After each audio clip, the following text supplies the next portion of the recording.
If you think that low sex drive is a problem to your relationship, think again. The real reason desire fades has nothing to do with attraction and everything to do with something so much deeper. And today, Susan Taylor is going to enlighten us on her proprietary process, which will really bring that passion and that spark back to life, no matter how long you've been together. Welcome to the Sex Reimagined podcast, where sex is shame-free and pleasure-forward. Let's get into the show.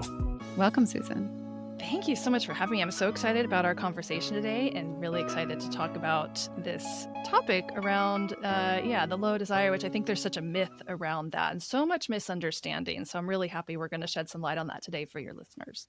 What do you think is like the number one myth that really, blocks people and gets people, disconnected from each other? Sure. Well, there's the myth of the high desire, low desire. We hear that all the time. Like the disparity between usually male and female, men want it more. Women, if we're going to be stereotypical. And it's Generally. usually, clinically, we call that desire discrepancy, but out there you'll hear it as mismatched libido. And in sort of that stereotypical role, women are often sort of cornered into this place of being the low libido partner while the man is the high libido partner. And so there's this whole conversation around, a lot of times what it ends up looking like is how do you get that lower libido labeled partner to match the level of the high libido partners? So that becomes the whole conversation. Or sometimes the opposite can happen. I've worked with clients where the man felt he had to shut down his desire because he was so tired of being rejected and he felt terrible and guilty and like, I'm just too much for my partner. So I'm going to manage this, to cope with this, I'm just going to shut it down. And neither of these are really the effective strategy. So the whole conversation, I think, around high desire, low desire, we need to reframe that completely and have a completely new paradigm for looking at what's actually going on.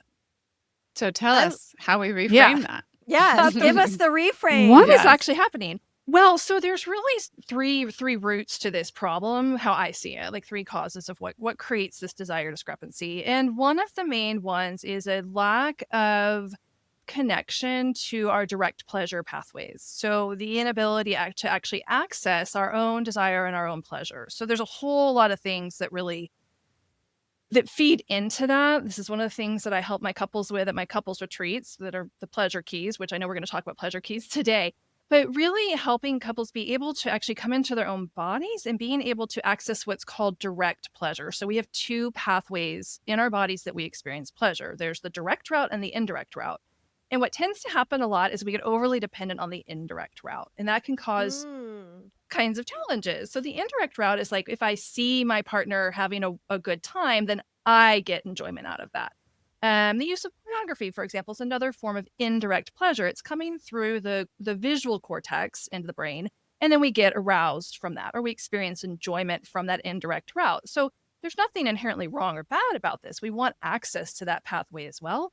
But where it starts to cause problems is when one partner is unable to really be able to enjoy intimacy unless the other person is, for example, producing a certain response or a certain reaction, or if they're wanting the thing that the other person is doing at the same time the other person's wanting it. It creates all kinds of discord and disharmony. And it can also lead to people pleasing, where one person maybe feels like they have to produce an orgasm. Oh gosh, I have to act like I'm liking this so that he has a good time. But it also can create a real disconnect in our stereotypical couple. We'll just say with the woman being the one who's maybe just kind of going along with things. That inability to actually contact what she wants and what feels good for her. She thinks that she's doing everything he wants, but then he thinks he's doing everything for her to try to get her to have a good time. When there's all these wires crossed. All these mismarks. Mm-hmm. I imagine it leads to a lot of mind reading, which can be so frustrating, trying to guess and maneuver and do all these things that you hope will work, but people have a hard time communicating to really find out what works and what doesn't, or being honest about what's working and doesn't work. Well, that happens too. And really at the core of this dynamic is the not asking for what you want. And there's a lot of reasons to that. Like maybe I don't know because I've been so like obsessed with making sure my partner's happy and everyone else is happy that I have no freaking idea what I want or what I like. So there's that aspect. So to know what you want, but then the next piece is there's so many obstacles to asking for what we want. Totally. And at the root of that is really, it comes down to fear, right? There's fear I'm going to be too much. I'm going to be rejected. What if my partner doesn't want it? Shame. So many roots to that. So the core of that is knowing how to know what I want. And to do that, we have to have access to that direct pathway. And the direct pathway is just the direct from stimulation to the nerve endings on the skin up to the brain, having access to that. And it's remarkable how shut off many of us are from that, from our ability to really access that direct route. And there's a whole host of reasons for that. Yes. So many reasons, like societal pressures and constructs and limiting beliefs that we learned from parents, from religion, all these. Yeah, I imagine sort of shame is like a blocks to huge pleasure. obstacle in all of this. Yeah. Sure. Like how many of us as kids, I mean, I remember being a kid and getting curious about my body and being sort of, my mom giving me the sideways glance, like, what are you doing? And so, that builds in just at a very young age, the shame is built in. And then, as women, we're not supposed to be too sexy, right? So we have a lot of slut shaming. And I think men also, they get the boner shame, right? They're shamed for being too sexual and right. And so it goes both ways. And it really can cause us to shut down from that ability to celebrate our bodies and really to access our own pleasure and celebrate our own desire, to the extent that what we'll end up doing instead, we could have a whole podcast episode on what do we do instead of ask for what we want. But a lot of times what I see as I work with my couples is they'll put that desire on the other person and, hey, do you want XYZ? Do you want this, right? Instead of like, hey, I would like this. What do you think? Are you willing, not willing? We'll put it on the other person. Like, hey, is this something you try to sneakily get it? If they're putting that desire on the other person and the other person is like not picking up what they're laying down, then there often is this sort of like, well, then they must not be attracted to me, or they must not love me, or they, they start to make up more ideas around that. Can you speak to that a bit? Yeah, absolutely. We put all kinds of meaning on it when what we're really doing is displacing our desire into somebody else. Hey, do you want this thing? And if that person says, no, I don't want it, then we make it mean that, okay, well, if they don't want I'm it, never then gonna have I'm it. too much, never going to get it, or I'm too much, or she doesn't love me, she doesn't want me, I'm not desired. When really what needs to happen instead is a direct, really what I call clarity. So much of this conversation is really about how do we create clarity in the intimate relationship. And a lot of that begins with communication. But we can't have clarity if we're not clear around what am I wanting? And is this moment, who is this moment for? So that's sort of the next, I said there was 3 things. The next piece is really identifying who is this happening for? Because if I don't know, if I'm not owning my own desire and I'm putting it on someone else, then now there's a whole bunch of things potentially that are happening that maybe nobody wants to have happen at all. And I can give a great example. Yeah, what's an example? So I love this one because I see this happen all the time around oral sex for some reasons, in particular. And I had a couple that came to me, and they were having just, every time they would go to be intimate, it would just end in what I call a train wreck, right? Like something would go south, they'd say, forget it. And they got to the point where they were avoiding having sex, avoiding intimacy, because there was so much anxiety that it wasn't going to go well. Well, come to find out, one of the things that was happening was he was going down on her, giving her oral sex, just because he kind of thought like, well, I mean, I guess that's just like the next thing to do. And in her head, she never, like, oral sex just wasn't really her thing. Like, she didn't really get a lot of pleasure out of it. But she also felt 2 things. Number one, she felt like she should be enjoying it because there's sort of this idea that you're supposed to like oral sex. A lot of women orgasm that way. She was not one of them. So for her, it was like, so she was trying to make herself like the thing. And she also was trying to make it look like she liked it so he would feel. Yeah, make him feel good about what he wasn't even enjoying. I know this trap well. Yes. I'm sure we all have some version of this. I do too. I mean, I could share personal stories on this, but so come to find out, and nobody was communicating this, right? So this whole thing's happening, and he's going like, why isn't she liking it? Oh my God, I'm not doing it right. She's not attracted to me. And in her head, she's like, well, like, I don't know, why am I not liking this? I should be liking it more. And so it was just this train wreck. He'd get frustrated and give up. She would feel like something was wrong with her. So through our work together, once I helped them understand how to pull this apart And I asked them the question, well, who is it for? Like, are you going down on her because it feels good for you and you love it and it's like really turns you on? Or are you doing it because it's something she desires and she's expressed how much she loves oral sex and wants to receive that from you? And come to find out, neither of them wanted it. What an easy solution for that couple. Yes. Just cut it out. That was the perfect illustration for that question, who's this for? Yeah. Let's go a little bit deeper with the first area of inquiry, which is, what do I want? What are my desires? I remember just years of me even wrestling with this, of not sure what I wanted. It was just my only thought was try something, and all I can do is tell you if I like it or not, which put all the responsibility out there. And it's been very enlightening and empowering to discover and have the courage to articulate out loud, which was another hurdle, was starting to know what I like, but now saying it out loud. And I think I had a leg up because being a teacher, I would tell classes. So I felt like I got a big leap by having to tell more than one person at a time. Got really good at it fast, but what's the process? How do you help someone who really has no clue what they desire? How do they investigate that? Sure. And what you just spoke to is actually a very valid way of starting to discern it, because sometimes, well, I'll tell you what the pathway is, but there's nothing wrong with having a little bit of containment. Actually, that is part of the process of having some options, playing with different types of touch. Sometimes we don't realize there's different types of touch and sensation. And even no touch at all. Like, we never considered that, right? We think sex has genitals and Preach. No movement. Yes. So there's a whole things that can be on the buffet, right? And so sometimes it's helpful to have some options to help us kind of get the juices flowing. On a very fundamental level, it's what I call the 3 N's of my pleasure keys process. And it stands for notice, name, negotiate. So the very first step is this capacity to notice, what am I capable of noticing right now in this moment and in my body?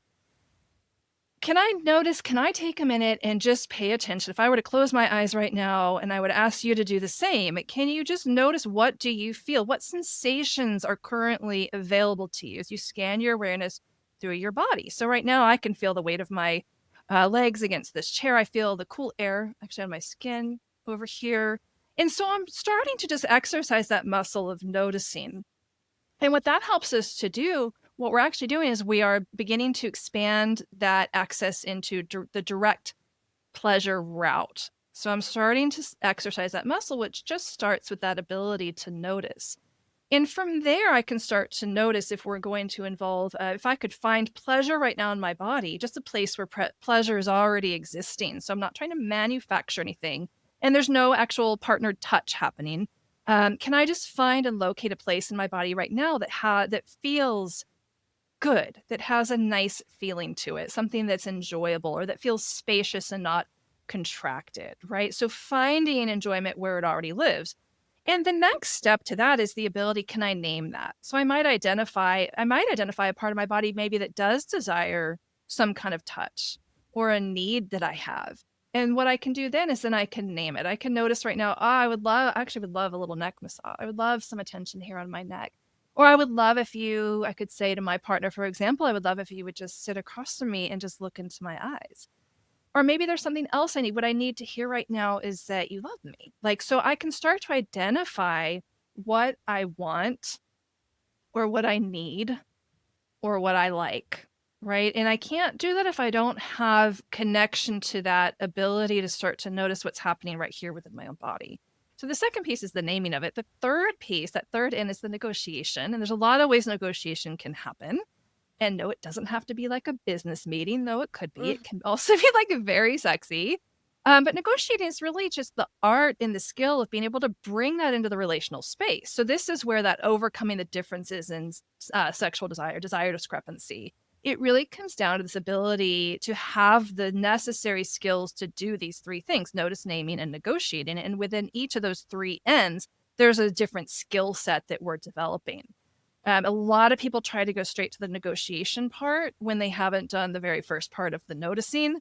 or the naming. And that's where a lot of the train wrecks happens with couples. Right. With the noticing and the naming, is this like, for instance, the noticing and sensation, are they touching themselves? Is their partner touching them? So Either noticing or? really, well, it can't. So it really begins, I believe, first with, it doesn't have to begin with any touch at all. So what we Okay. just did a minute ago was just that scanning awareness through the body, sensual awareness, a practice of sensual awareness. Can I just become aware of sensations in my body? No touch happening at all. The next aspect of this would include touch. And one of the simplest ways, it doesn't even have to start out with partnered touch. It can begin with a practice that I learned from Betty Martin called waking up the hands, which is a lovely way, just as a solo practice, to start to expand our capacity for direct pleasure. And then if we want to begin, so we go baby steps, right? Then we can take that into a partnered practice, a beautiful practice. Actually, one of my clients dubbed it the curious touch practice. So I have actually taken that and I name it the curious touch practice, where we just begin with a very non-sexual body part like a hand. Hey, may I explore your hand? Can I feel your hand? Hopefully your partner says yes, consents. And then all I'm doing, I'm transferring that skill set now to a living human, which is a whole different set of, there's a lot more that comes with that. Yeah, and it's more nuances. way more nuances. And it's remarkable what happens when just that transition comes into play and all the obstacles that start to come up, or the potential obstacles to pleasure. Suddenly, what can happen a lot of times, suddenly it's like, oh no, what if my partner's not wanting this, or they don't like it? But what we're really doing is we're learning to touch in a way that feels good for our own body with consent of the other person. So there's a lot of stuff about this that it's totally game changing once it clicks, but it can be a lot to wrap your head around at the outset. I love that. I love that distinction with like touching for your pleasure, knowing what feels good because hands feel good when they're oftentimes touching something, and then being the touchy and feeling someone's touch and noticing the qualities of touch that really open you. And I think what's cool about the two that I've experienced is when someone is touching me for their pleasure, there's an amplification. Those mirror neurons get passed on to me, and then my pleasure intensifies because I love the loop of their desire building in relationship to what they're feeling when they feel me on a tactile level. Yeah, the pleasure looping and the mirror neurons, so powerful. And I'm imagining, trying to negotiate when you haven't taken the time to notice or to name is the reason people get into so much trouble there, is because they don't know exactly what they're negotiating.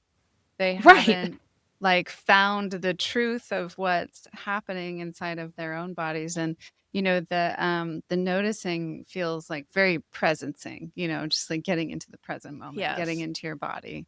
Yeah, and we also can't enter into a negotiation if we don't understand have the answer to who is it happening for. And that's a really confusing question to a lot of couples at the outset, because what you're going to always hear is, well, it's for both of us. Or I know it was for her because she was getting pleasure out of it. Or I know it was for me because I was liking it. So that's not the measure of who the moment's happening for. Just because you're getting pleasure out of it doesn't mean that the moment's happening for you. Who is it happening for is when we identify whose desire am I following in this moment. Am I following my own desire, or am I following the desire of my partner? There are certainly moments in life where both people are wanting the same thing at the same time. Mutual enjoyment is absolutely a thing. But I'll tell you, the couples that come to me for help or that come to my retreats, they're not in that place. They're having a lot of problems and they don't know why they're having the problems.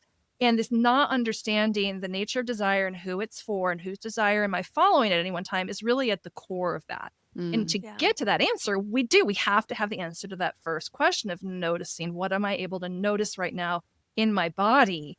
That's how I know if it's for me or for you, because you might say, hey, I want to do XYZ to you. Would that be okay? If I don't have access to my yes or my no, or really what's happening in me in response to that request, I'm not going to know if it's something that I'm willing to do or not willing to do, or if maybe it is a desire that I also desire to do. I'm not going to have access to that. Okay, so now let's jump into the negotiation. Okay. What are the rules of engagement when it comes to there's got to be some negotiation? communication tools that go along with this negotiation piece. Yeah, absolutely. So I work with the two questions of who, again, this comes back to who's it for. So what would you like me to do to you? Or what would you like to do to me? So those two questions actually create two completely different touch dynamics. One is me doing what I want to do, or me allowing you to do to me what you want. It's your desire, but I'm going to give you access to my body for your pleasure. The other one is asking, what is my desire? It's me asking to receive a gift rather than giving a gift. So we have the rules of engagement, understanding the difference between who's the giver and who's the receiver. That's really the fundamental thing. It's such a fun and sexy practice, actually, you know, to I remember the first time I ever kind of played this with a partner, and it was, we gave each other, I think, 3 or 5 minutes. You know, you get 5 minutes to do whatever you want to my body as long as I consent, you know. Yeah. And back and forth. And I mean, we hadn't even kissed at that point, right? So it was a new partner. So of course there was more charge around it, but like we were doing all kinds of things to each other. And then finally I was like, I want to kiss you. It was just so much fun. You know, so I think when partners who have been struggling for a long time and like just their desires, and then they want to blame it on low libido and that they're not, and start to feel like they're not attracted to each other, and they just get into this kerfuffle of layers of stuff to unravel. Right. Just playing a simple game like this can totally unravel so much so quickly. Yeah. I've got this answer rolling in my mind of two people going like, well, I want a blow job, and she's like, well, I just want my neck rubbed.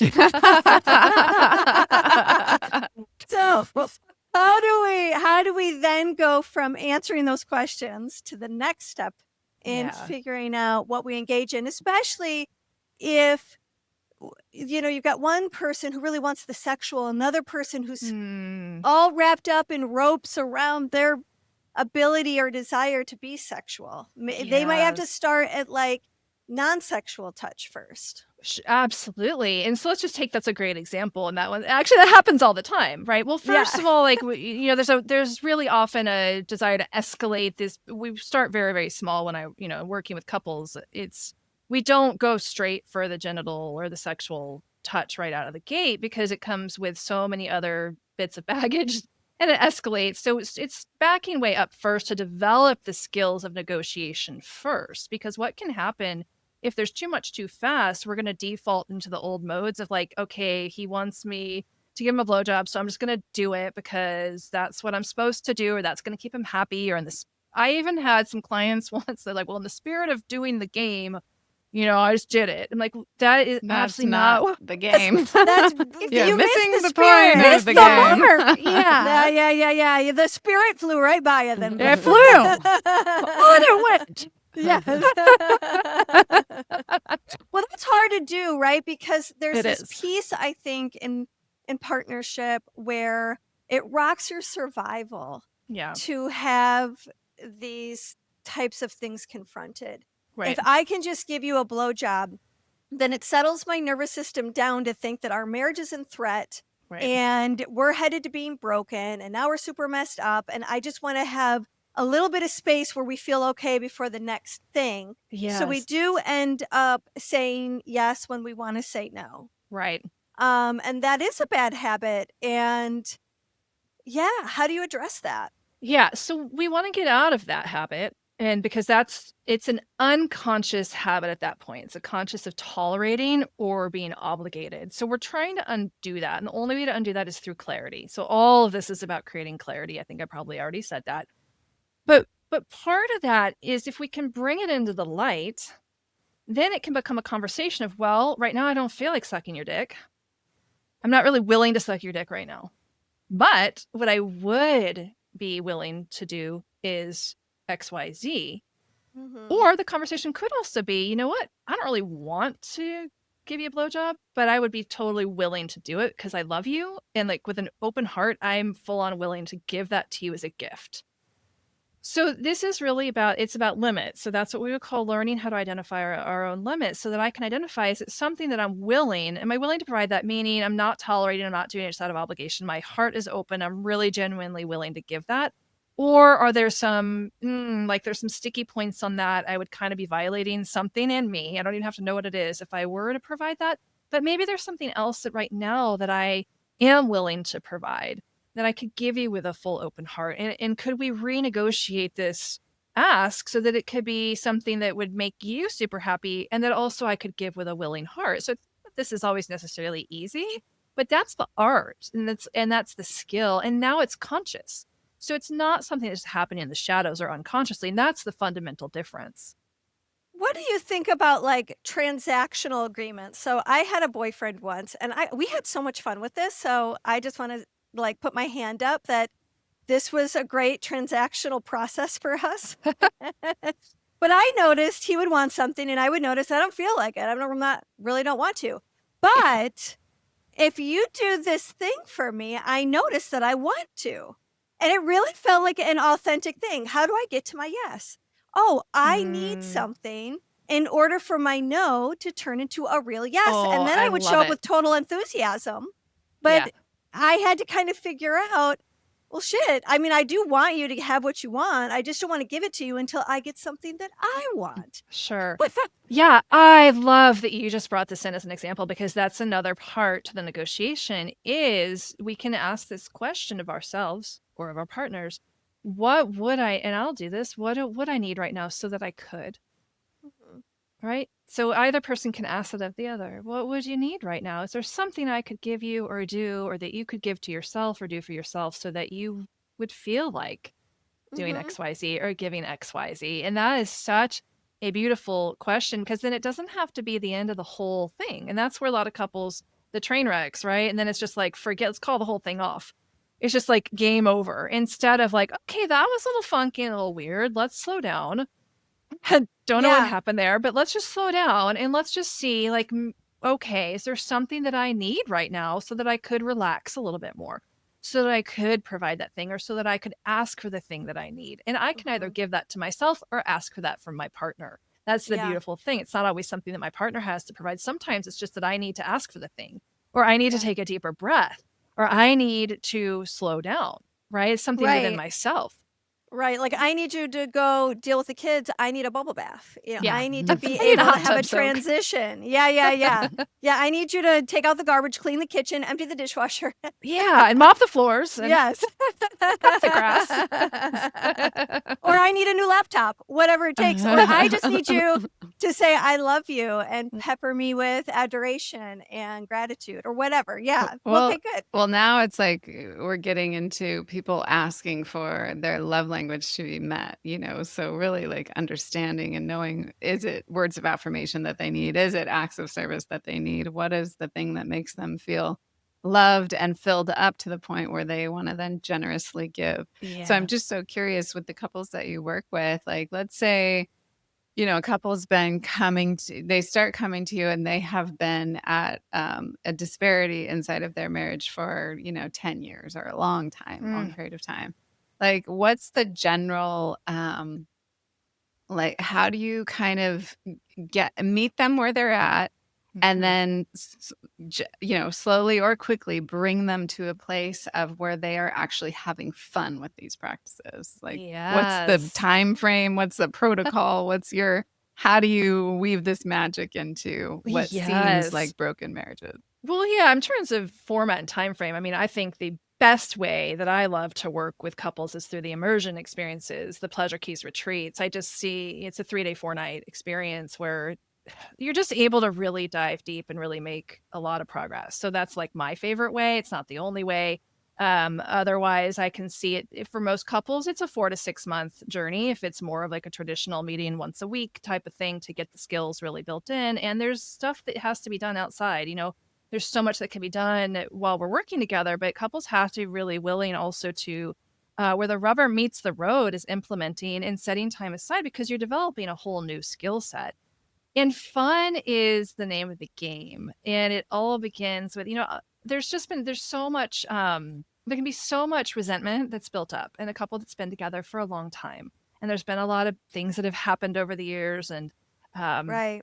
right, emotional baggage and intimate experiences that have not gone right. And so we want to re-engage the idea of playfulness and fun. And the best way to do that is just by starting much more slowly. Maybe we don't even start with touch at all. That might be too escalated for some couples. Maybe we just start with learning how to identify and express desire and how to celebrate the expression of that desire. Because that's another thing that I see happen is one person will say, I want this. and the other person feels obligated to give it. And so they like shut down or withdraw, or they give it out of obligation, which we're trying to get out of these patterns. A expression of desire is not a request. And that's another clarification that I have to help my couples with. If someone Say that says, again. yeah, Say that again. an expression of a desire is not a request. Request looks different than an express. If I say, ooh, like I want to fuck you tonight. That's me an just expression. expressing my desire. It does not mean that my partner has to consent to that or that I have to follow through with that. There's no pressure on. That's just me expressing something that I want. Oh, hey, I want $1 million. If I have $1 million. Yeah, that's so important. I think that is the key to creating permission for people to really explore their turn on, their desires, the deeper corners of what would be hot or sexy to them. You know, some of this transgressive sexual fantasy stuff that is all over romance novels. My God. It's like we never talk about how much that actually speaks to the population, which is mainly women who read romance novels, but it is full of sexy, transgressive energy. And there's so many things in that turn us on that it's not saying, will you deliver that? But it's so good to own it and to have language for it and to talk about it and explore it and to see all the richness and you know, I think we haven't normalized female sexuality to the degree we have men in the name of desire. So I really love that you say that, because that gives people permission to explore it without feeling the pressure that if they say it out loud, that means they're asking for it. Right. Yeah. It's a totally different thing. So the asking for it would be something totally different. That would be like, hey, would you like to have sex tonight? I can invite it. Right? Is that something you want? Would you like to do that with me? Are you willing to do that? So it's an invitation. It's a direct request or a direct invitation to have an experience together versus the expression of a desire. And so I had a couple I was working with a few years ago, and this would happen with them all the time. He would express, you know, like, wow, you look so sexy. I really want to take you to the bedroom right now. Something, you know, a sexual remark, or just, wow, you're so beautiful, or, oh my God. And she would completely, like a deer in the headlights, like freeze up, because she wasn't wanting that at that moment. And she would just go into this freeze response, right? And then she would end up a lot of times giving in out of obligation. So when we worked on this piece of helping her and having the clarity, that's not a direct request. So can you just celebrate his desire instead of, and then teaching him how to make a direct request for it, right? So he would have different language. If he wanted to, like, hey, are you willing, or would you like to? He learned that language. Are you willing to? Would you like to? Do you want to? Like, the invitation for the making the request versus I'm just expressing. Was he aware? Desire? Very was different. he aware that he was just expressing, or was there also a request inside of his expression? Yeah, no, I think the wires were very crossed. I think he did not understand that at that time either, but yeah. And so there was again, it's when this stuff is in the shadows, it's not up illuminated in the light, and there's clarity around it. So and then I wanted to add this in because this is a great time to bring this in. Like the third piece here of like why couples get mismatched desire, they don't have the like the language, like the shared language and an actual framework to be able to start to have the clarity. They don't have the language and the framework and the skill set to create that clarity. So that's really all I do when I work with couples. It's what we do at the Pleasure Keys retreats. We're creating that clarity, the framework, and the common language so that then couples can navigate this on their own. And then you avoid those train wrecks tend to happen far less often. And when they do, you actually now have the skills to be able to navigate through it. You know, I've what's popping through my mind is like the fantasy of having a threesome, right? And wanting to talk about how hot it would be if that bartender came home with us. But that doesn't mean it's a request. It's actually it could just be a really fun, rich, sexy, titillating conversation that makes your sex with your partner so much better. Yeah, that could be really, you know, fun just to say out loud and get hot and bothered by. And then, but not necessarily say, hey, should we pick them up? Should we pass them our phone numbers? Yeah. So is there language? Are there words that you would then kind of coach people on saying in like to preface, like, hey, this is not a request. This is just something that I want to express because it's up inside of me. And hopefully it doesn't trigger you. Yeah, Hopefully it how do you create makes safety for those kinds of, because I even have conversations I haven't had yet with my husband that I'm think about that I kind of want to have, but I am a little, not like I'm scared something bad will happen, but I don't want, like you said, like some sort of weird meaning making to happen, have it be hung over our relationship thing if it doesn't go well. And I think I don't really need it that bad to start a fuss. So what's the container that supports these conversations being fun, hopefully, versus triggering? Well, I think there's different there's different containers for it. And Willow, like what you just said, that prefacing is that's one way to do it. Another really fun game that I've come across out there that I think is kind of fun is the expression of how I want to feel and versus what I want to actually do. So they're two different things. So it says a game, like, hey, let's play a game. Okay, I'm going to express all the things that I want to feel intimately. And I just so I'm going to take like, let's just do 60 seconds each, right? We'll set a timer. So I'm going to do it and you get to do it. And then you can actually have an expression. Okay, all the things I actually would like to do to you or with you that I actually want to act on. And you set a timer and have a minute where you share that. So the time is an important piece. So that the time actually contains it. And it could be 3 minutes. It doesn't have to be 1 minute, but just something that's short and fun.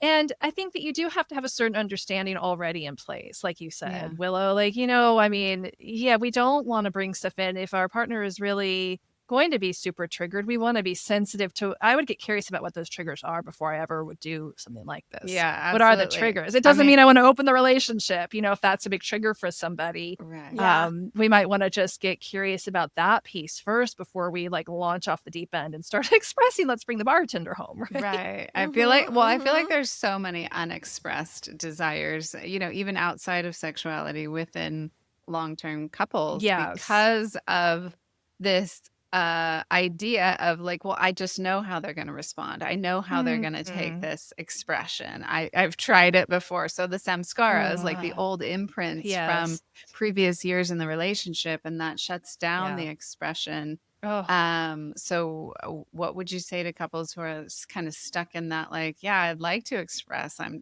into the bartender, but that's going to be a shit show.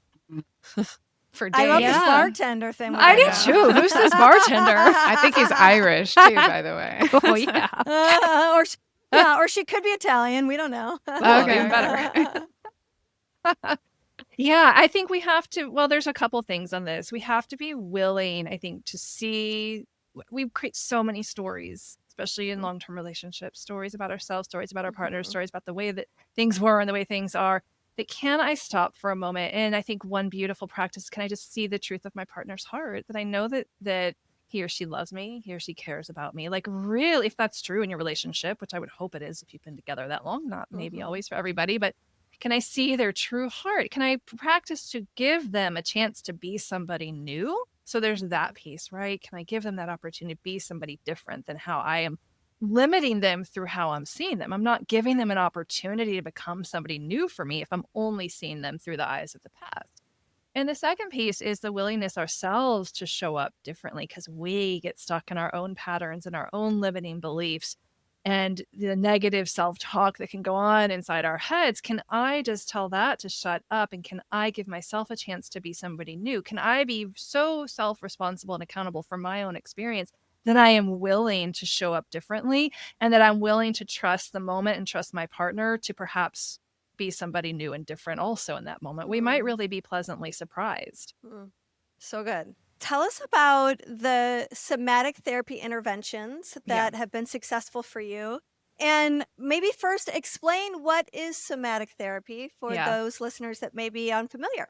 Yeah, there's a lot of lack of knowledge around that word and then also some confusion around it. And there are also different threads of somatic therapy in the sexuality realm. So thank you for that opportunity to clarify it at a really fundamental level. Somatic just means of or pertaining to the body, meaning it's an approach where we're incorporating more of experiential knowledge and wisdom that our bodies bring. The reactions that happen in our body, we're actually actively working with those in somatic approaches to therapy, whether that's around sexuality or even trauma or any other type of, psychological it can be used across the board through mental health all the way into sexuality, trauma resolution. So in my work as a somatic sex therapist, I am not putting hands on my clients. There are some threads of somatic sex work, somatic sex education, sexological body work. These are somatic approaches that do hands-on work where the practitioner touches the body, and sometimes genital touch is part of that or can be part of that. I don't use that as a somatic sex therapist, but what I am doing is I'm bringing my couples into experiential practices where in real time they get to meet and greet the thing that is actually in the way of them, let's say, having more a deeper connection or more pleasure in intimacy. And that's just done through, again, experiential practices where they're actually being brought into connection, let's say.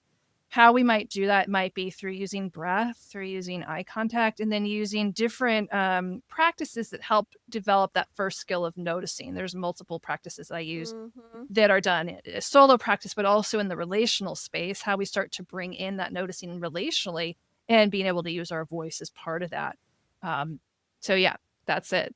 I'm curious, how often, and then what do you do if it shows up when you have a partner who's had a sexual trauma in their background that deeply actually affects how they're able to express themselves sexually, how much capacity they have to receive their partner's sexual energy? How often is that an obstacle that people have to unwind? A lot. I mean, I see that a lot. Yeah. Unfortunately, sexual abuse and trauma is so rampant out there, either through childhood sexual abuse or, later in life. And really again, it comes back to this very first skill of noticing. So what you want to do in those situations is help that person be able to slow down to notice enough of what's happening in the body. When is the shutdown happening? And so having that level of awareness is really the first step, right? Can I become aware of when I am closing off? When am I pulling away? What are the sensations in my body like when that happens, so that we can start then to track it? Because once you have that awareness, then you can start to name it. So I've noticed and I've named. And then there's two things that we do to start to create more safety in the body. And it's either slow down or reduce intensity, or both. It could be a combination of the two of those. And they could be one and the same potentially, depending on what's going on. So slowing down or reducing intensity, that might mean, whoa, I need you to stop touching me completely so I can just breathe into my body. I might need you to move just 10 feet away so that my nervous system can come back into a state of regulation. So that I'm equipping them with those skills.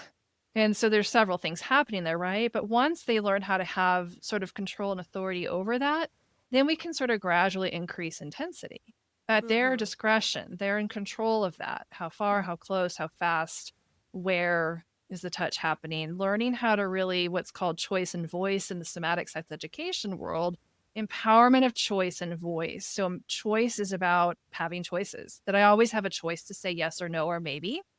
I have a choice to just opt out completely. We're so conditioned that you have to, right? You have to eat all the food on your plate. You have to sit at this desk for 8 hours a day. You have to be still during class. I mean, as kids, we are just conditioned into denying our bodies responses, our natural responses. We've been trained for a lifetime to ignore them.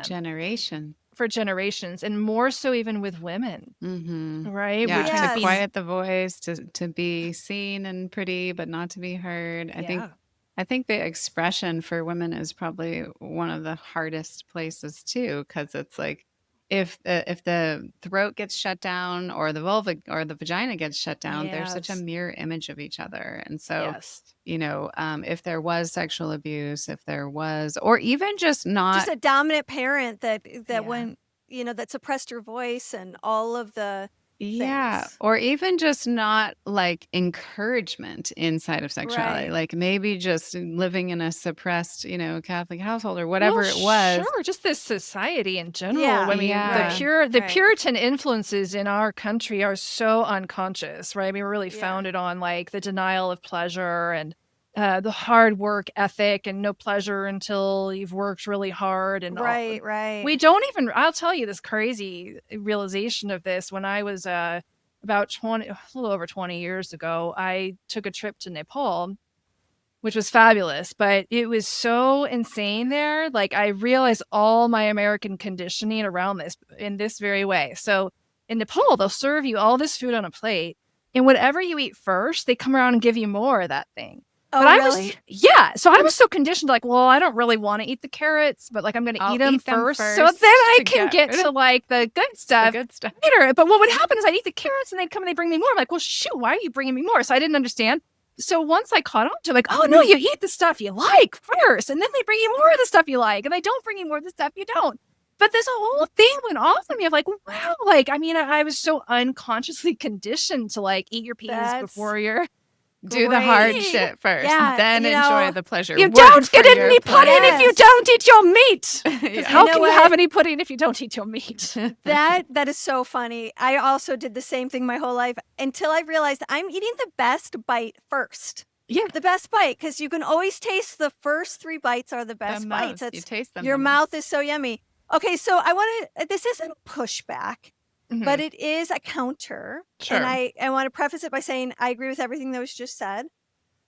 And sometimes we have an avoidant tendency. Yeah. Which means we're so in the habit of like not pushing ourselves. We stay in the fear. We stay in the avoidance of not wanting to feel the scary feelings that are trapped in our body because of an inflection point of trauma in the past. Yeah. And sometimes we actually need encouragement to confront the thing we're afraid of feeling, that we get flooded because it presents itself and then we run in the other direction. Sure. So it's like we got to be able to, I think, decipher. Yeah. When am I'm flooded, I need a break, I can't take any more stimulation. Can we have a timeout? As compared to, I don't even want to try, I don't even want that. And then we find ourselves never having intimacy because that avoidance is so strong. Yeah. That's and then what do we do for the partner who's always in the yo-yo of trying to figure out, well, now none of my needs get met because this is all based on you. Yeah. Well, there's sort of a sweet spot in this whole, it's called like the learning zone, right? Where there's just enough nervous system activation where we're actually able to let new information in. So we're not in the comfort zone, total like avoidance, and we're not so flooded and overwhelmed. We're in the trauma response, the flight or freeze. Right. So there's sort of a certain nuance to that of learning how to find that within yourself. If you are that person that is the shutting down who's experienced the trauma, is can you again, it comes back to that skill of noticing, like, and it's a fine line. And I would say that we have to give ourselves permission to not always get it right and to not always know. Yes. The other thing I always ask my couples is, what are the potential things that are going to come up in this process that could sabotage your success? We're going to identify those at the very, very beginning to the best of our ability, because what I want is I want my couples being able to identify what their patterns are, ideally as best they can ahead of time, and then resource themselves. So when that happens, what are you going to do to make sure that it doesn't, because you're here and you obviously want something to be, if we really want change, we've got to be willing, right? Ready, willing, and able. So can you identify what the potential saboteurs are? The behavior patterns, the thought patterns, things that are going to happen that you're going to default. And so once they name that, so we've got notice and name again, then okay, great. Then I ask, how are you going to manage that when it comes up? What are you going to do to make sure it doesn't derail you? And so I have them identify what's going to work for them. And I'll ask also, is there anything that you need from me or that you can ask for from your partner? We don't want to make it all on the other person or on the therapist, right? Because it's not, I don't want them leaning on their own energy. I want to be there to be a support, a facilitator, a catalyst, an illuminator, but I don't want the change is not on me. I'm there to support it, but I'm happy if I can provide something to help that. If I notice it, a lot of times like, okay, yeah, if I notice it, I'll call it out. I will, because now that you've just said that's your pattern, if I see it, I'll call it out. But I'm going to also call you to do the things within you that you just said you're going to do when this happens, which might be like, I'm going to notice it or name it, or I'm going to tell you or ask my partner for support. So we have to resource ourselves in that. We cannot leave it to default or leave it all on our partner or our therapist's shoulders to do that work for us. So good. Yeah. So good. Amazing. Love it. Yeah. Super powerful. So I believe you have your Pleasure Keys retreats for couples. Yes. What Tell would you us like all to know about it? Well, Yeah, how so fun. often? Yeah. Tell us Tell us How do what people it is, sign how long up? they Do they are, how have do to they be sign. clients of yours? Can All they the just pop things. in? Oh, thank you so much. Well, the retreats are really my absolute favorite way to work with couples. Again, I think I said this earlier because I love to be able to see couples go deep and to get out of like the day-to-day life, to get away from work obligations, kids, and sort of the normal household stuff where we're stuck in our patterns, to really be able to pull away and go deep, where I can really teach these principles and they can leave with it embodied. It's embodied learning. They learn through experience. So it's not just in the head where we're analyzing or talking about concepts. And it's not just a once a week thing where you forget what you just talked about in the session the following week. So it really is a chance to go deep and develop these skills of getting back on the same page, and then notice, name, and negotiate, and all the nuanced skills that are under each of those three ends. We go deep into that, and it can be fun. So we do the retreats. This year I have 2 retreats. I have one coming up actually in a couple weeks here, and another one this fall.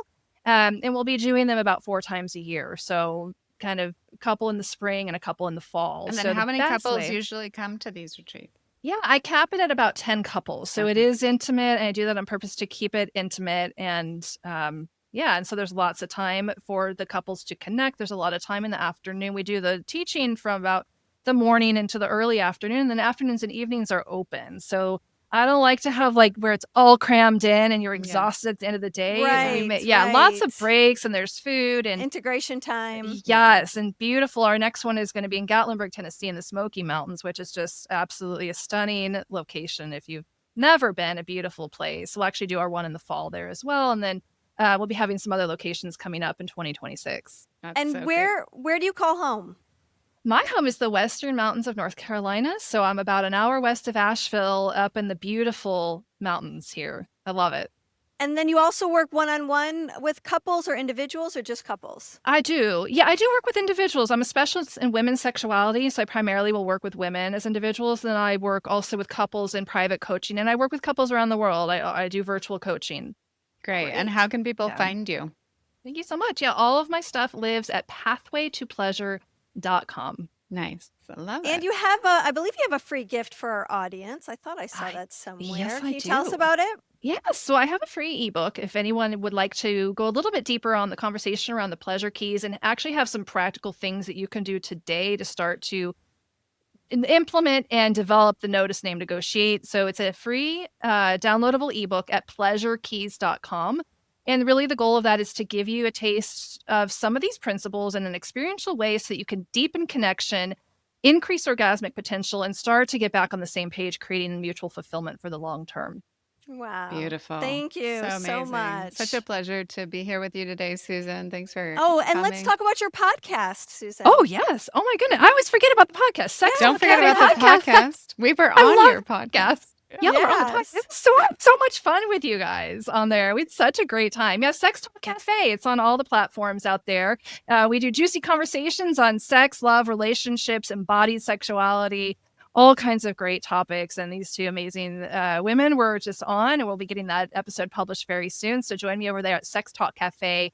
The website on that, sextalkcafe.net, but you can find it on any of the major podcast platforms.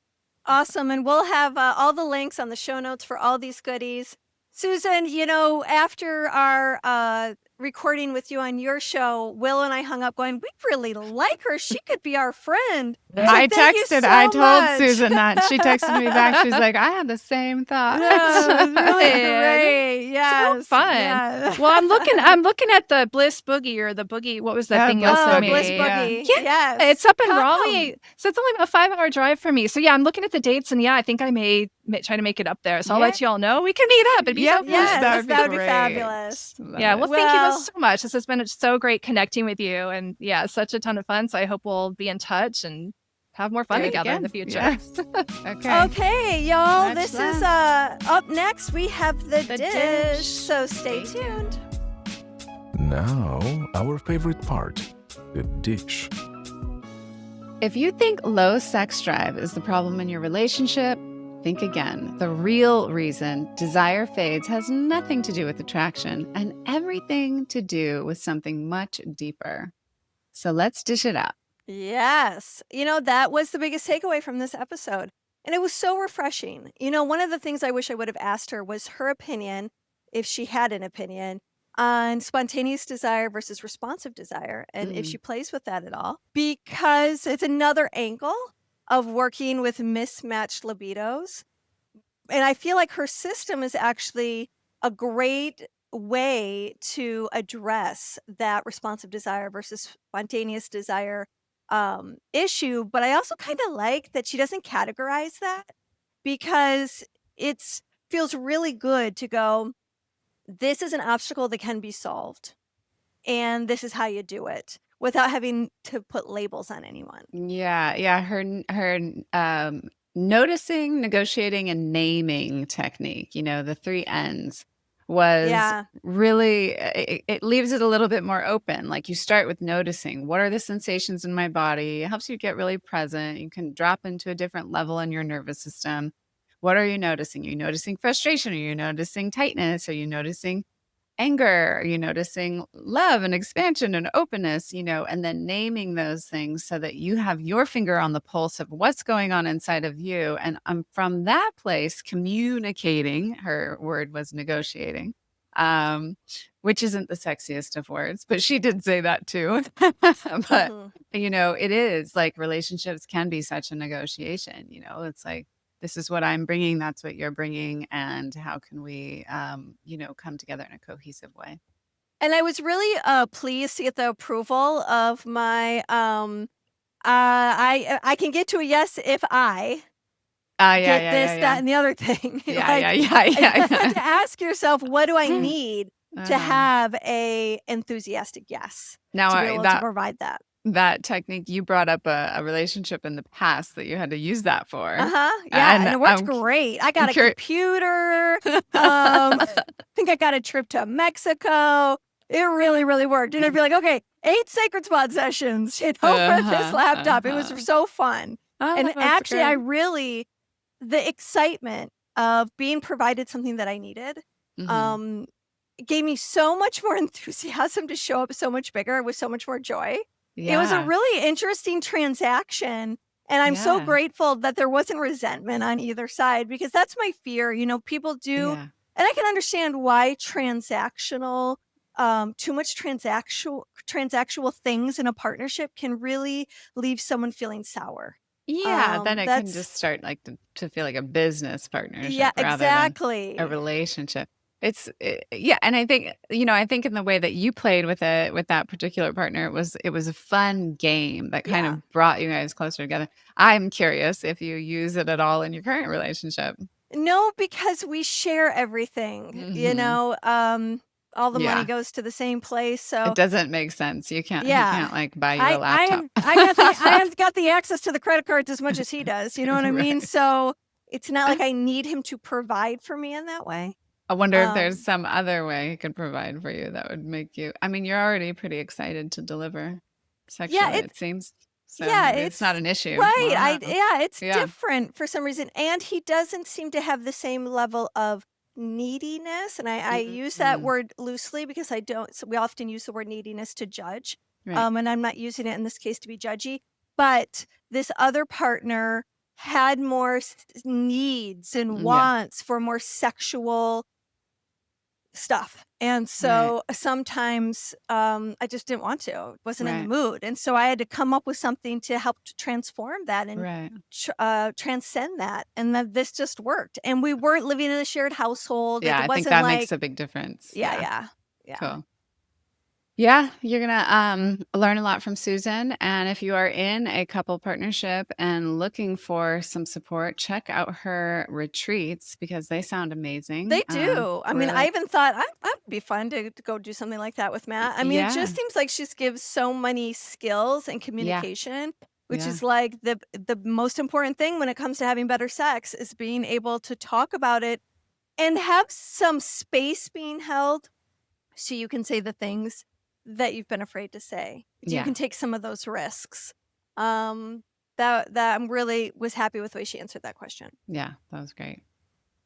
All right, y'all. Well, all right. You know what you need to do now, you guys, is you need to subscribe, my lovies. Yes. Subscribe, like, and share, and we will see you in the comments. Let us know what you thought about our interview with Susan Taylor. Okay, love, love, love. Thanks for tuning in. This episode was hosted by Tantric Sex Master Coach and Positive Psychology Facilitator Leah Piper, as well as by Chinese and Functional Medicine Doctor and Taoist Sexology Teacher Dr. Willow Brown. Don't forget, your comments, likes, subscribes, and suggestions matter. Let's realize this new world together.